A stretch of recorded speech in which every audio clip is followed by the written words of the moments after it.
क्यों गोविंद, क्यों मेरे साथ ही ऐसा क्यों हुआ?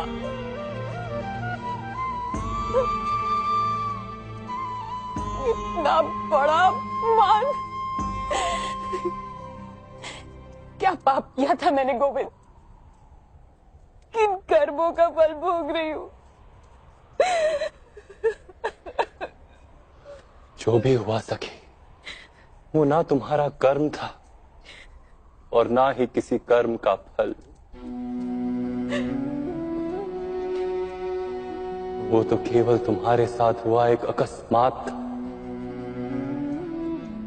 कौरवों के पुराने कर्मों का फल था, जो उनके हाथों इतना बड़ा दुष्कर्म हुआ।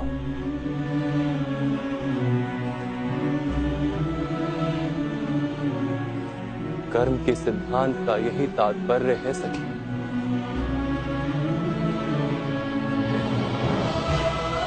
अच्छा कार्य अधिक अच्छा कार्य करवाता है,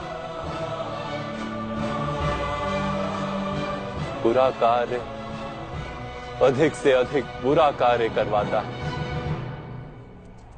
और बुराई में ग्रसित मनुष्य के लिए तो जीवन ही नर्क बन जाता है सखी। किंतु पीड़ा तो मैं भोग रही हूं गोविंद।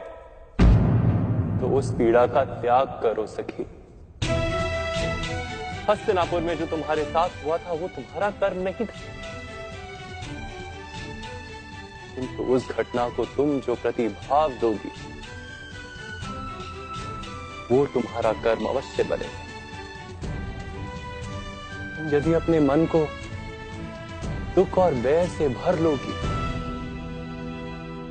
तो तुम्हें भी नर्क का अनुभव होगा, और उनके किए दुष्कार्यों के लिए तुम क्यों नर्क भोगना चाहती हो?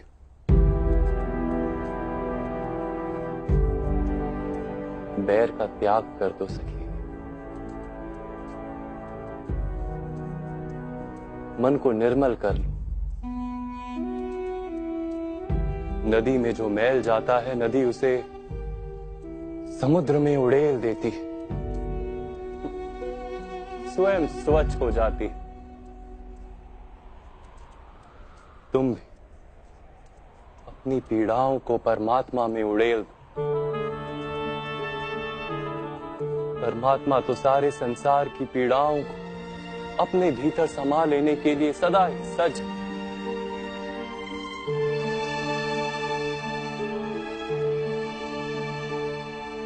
अर्थात गुरु सभा को क्षमा कर दूं?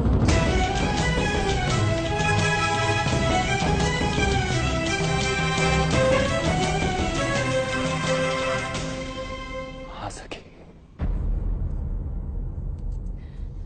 क्षमा कर दो, अन्यथा प्रतिशोध में फंसी रहोगी, न्याय नहीं कर पाओगी।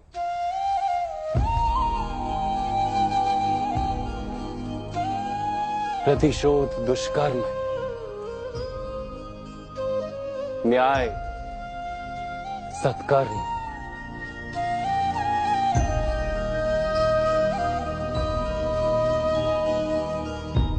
भेद क्या हुआ गोविंद?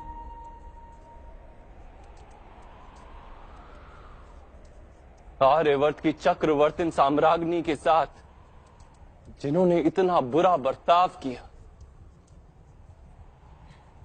जगत की सामान्य स्त्रियों की क्या स्थिति करेंगे? विचार करो सखी।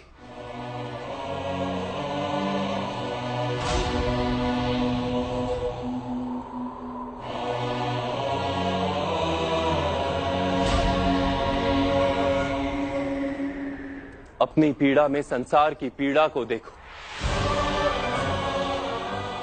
अपने दुखों को संघर्ष बना लो।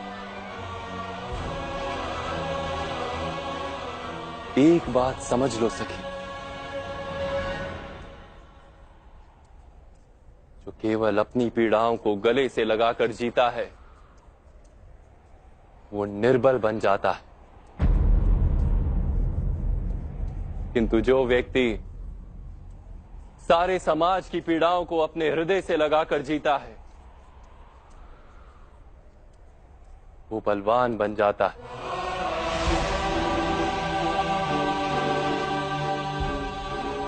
केवल अपनी पीड़ा का विचार करना दुष्कर्म, किंतु सारे संसार की पीड़ाओं का उपाय ढूंढना सत्कर्म।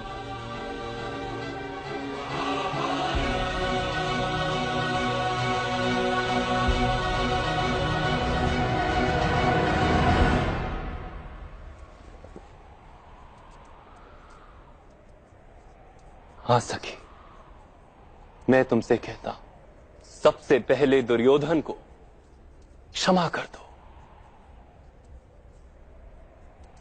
वही उसकी विनाश की ओर प्रथम चरण होगा।